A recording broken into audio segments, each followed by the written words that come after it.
13h01, on vient de l'apprendre, Jean-Marie Le Pen est donc mort et aujourd'hui à l'âge de 96 ans. Tout de suite son portrait dressé par Alexandre Chauveau.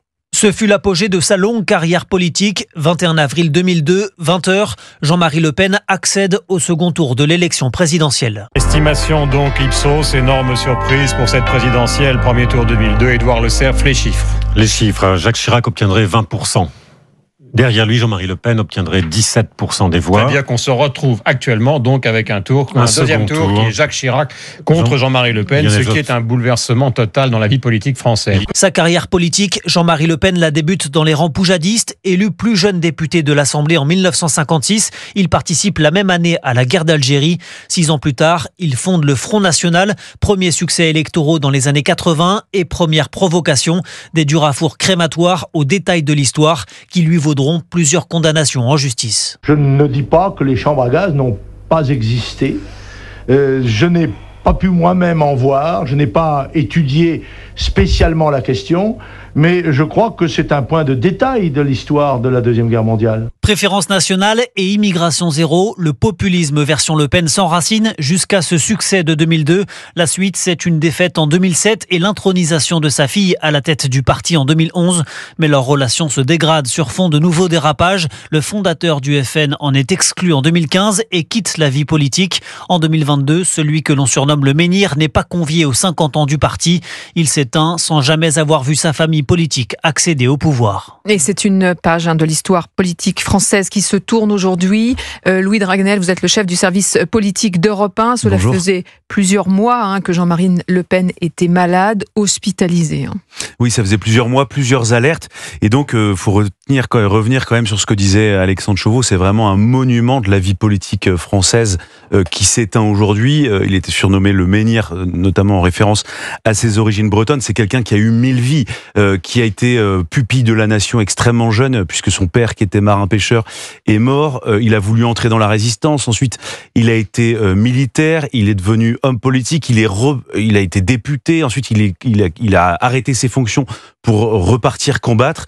Et puis c'est l'homme effectivement aux multiples candidatures à l'élection présidentielle. C'est sans doute l'homme politique qui a le plus fait voler en éclats, remis en question l'establishment depuis 40 ans dans la vie politique française. Louis Dragnel avec nous, chef du service politique d'Europe 1. Il est 13h04 sur Europe 1, évidemment, une édition largement consacrée à la disparition de Jean-Marie Le Pen, donc qui vient de mourir à l'âge de 96 ans. Pascal Praud, vous l'avez annoncé. C'est une figure des plus importantes de la vie politique française, comme le dit Louis. C'est une histoire française, j'ai envie de dire, Jean-Marie Le Pen, parce que en 1974, lorsque les Français le découvrent, il est président du Front National et je crois qu'il fait moins de 1% des voix. À l'époque, il apparaît comme un ancien militant de la cause française en Algérie, de l'Algérie française. Il a un bandeau sur sur l'œil, et il apparaît comme un personnage folklorique au fond de la vie politique française. On est en 74.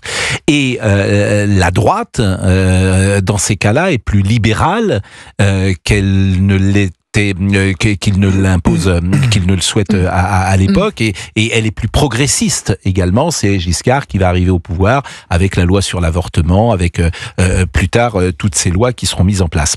Donc personne n'imagine sa trajectoire politique. Et puis arrivent les dossiers de l'immigration. Et le grand avènement de Jean-Marie Le Pen, c'est 1984. C'est le virage. Non, c'est 1984. C'est les élections européennes. Il fait 10%. Et c'est un premier traumatisme. Pourquoi ?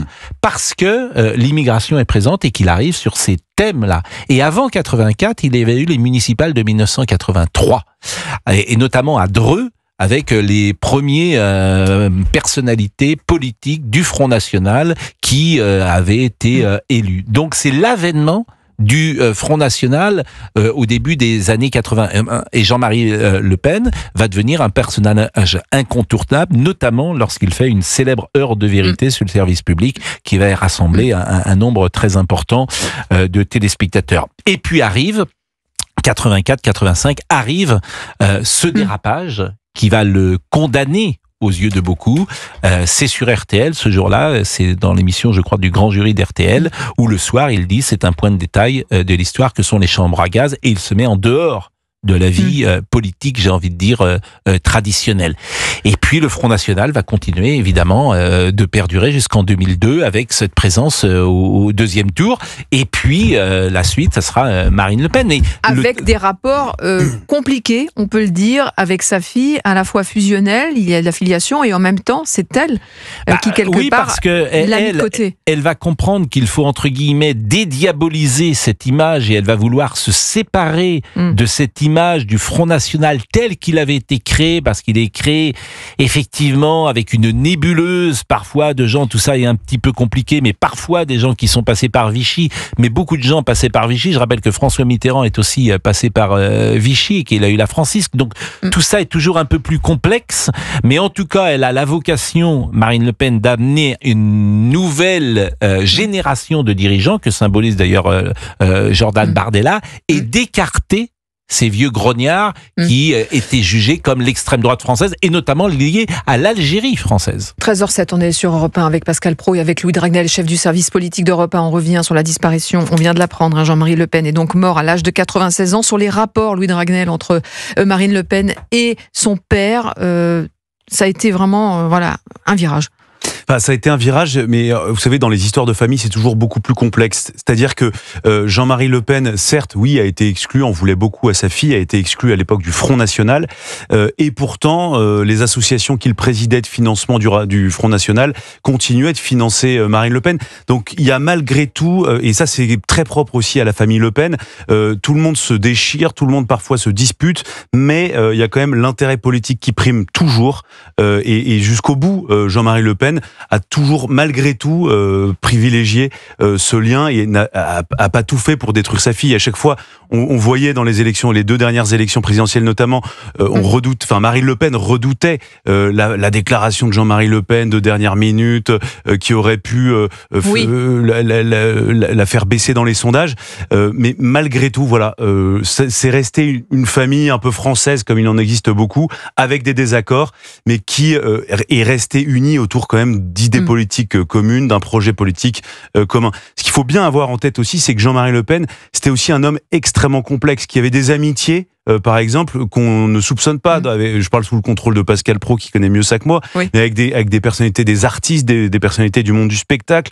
Il y avait énormément même de... je reviens plus sur l'aspect politique. Il y avait des socialistes qui entretenaient des liens d'amitié, qui allaient voir Jean-Marie Le Pen dans sa maison de Montretout, qui lui servait de bureau. La droite, sous couvert souvent, de ne pas vouloir lui parler, en réalité, entretenait des relations discrètes et privilégiées avec Jean-Marie Le Pen. Et à 13h09 sur Europe 1, une première réaction, celle de Gilbert Collard, l'ancien député Rassemblement National, qui est avec nous en direct sur Europe 1 13h. Bonjour Gilbert Collard, merci d'être avec nous. Une première réaction, donc la disparition de Jean-Marie Le Pen à l'âge de 96 ans. C'est une réaction de tristesse, parce que c'était un homme attachant et détachant en même temps, quoi, un paradoxe vivant. Je crois que il restera de lui que ce fut quand même un prophète, et vraisemblablement le dernier homme politique à avoir le tissu verbal, culturel, intellectuel, qui mettait la politique au niveau du verbe. Qui a entendu Jean-Marie Le Pen dans des meetings, ou François Mitterrand ou d'autres, ne peut pas les oublier, quoi. C'est une génération gigantesque. Voilà, il est le dernier, il est le dernier, avec toutes ses contradictions, bien sûr, mais heureusement, du reste qu'il en avait, car il n'y a que l'inertie qui n'est pas contradictoire. Heureusement, mais c'est un moment d'histoire qui s'en va, quoi. Ouais, c'est un monument. Quand vous dites paradoxe vivant, Gilbert Collard, est-ce que vous pouvez détailler ?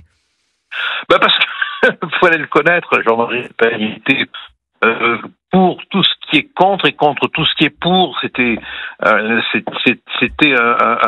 un contradicteur né, quoi, un anarchiste d'idées, une espèce de personnage qui ne se laissait enfermer dans aucune catégorie, quoi. Bon, moi je pourrais raconter des soirées de discussion avec lui, hein, qui révélerait le côté assez contradictoire et extraordinaire du personnage. Moi, je me rappelle quand il avait éprouvé le besoin de citer Brasillac. J'étais allé le voir et je lui avais dit, mais pourquoi vous citez Brasillac? Vous savez très bien que c'est pas vous qui allez être embêté, c'est nous. On va constamment nous poser de questions. Et il me dit, ben moi j'aime, ça me plaît. J'aime provoquer. Qu'est-ce que vous voulez dire? Ils sont tous tellement cons que dès qu'on agite un chiffon, ils foncent dedans, quoi. Voilà. Ce personnage, c'est ça qui était assez extraordinaire chez lui, quoi. C'est que il entrait dans aucun salon, dans aucune catégorie. Oui. L'homme a été très méconnu, hein, très mal connu. Merci beaucoup, Gilbert Collard, hein, pour cette première réaction sur Europe 1. Une réaction justement, Pascal Praud. Vous vouliez poser une question peut-être à Gilbert Collard? Non, ce qui est intéressant avec Gilbert Collard, d'abord, il a utilisé un mot qui sera contesté par certains. Vous avez parlé de prophète. Donc, c'est vrai que dans les années 90-2000, parfois, Jean-Marie Le Pen a annoncé ce qui allait se passer en France et ce rapport particulier, c'était son analyse, en tout cas, à la religion musulmane. Mais lorsque je pense à Jean-Marie Le Pen, je pense souvent à ce qu'avait dit un cinéaste qui avait parlé de lui, qui l'avait connu jeune, et qui avait dit c'était un provocateur, on le voyait dans les facs, etc. Il fallait prendre un peu de distance sur tout cela. Et c'est quel réalisateur? Vous voulez pas le citer? Je pourrais le citer, évidemment. C'est un réalisateur célèbre et dont j'oublie... Jean-Luc Godard? Non, c'était pas Jean-Luc Godard, c'était un cinéaste de la nouvelle vague et qui avait... je vais retrouver son nom dans une seconde. Mais c'était une clé d'entrée, c'est ce que dit Gilbert Collard, c'est-à-dire il y a aussi une part de provocation chez ces personnalités-là.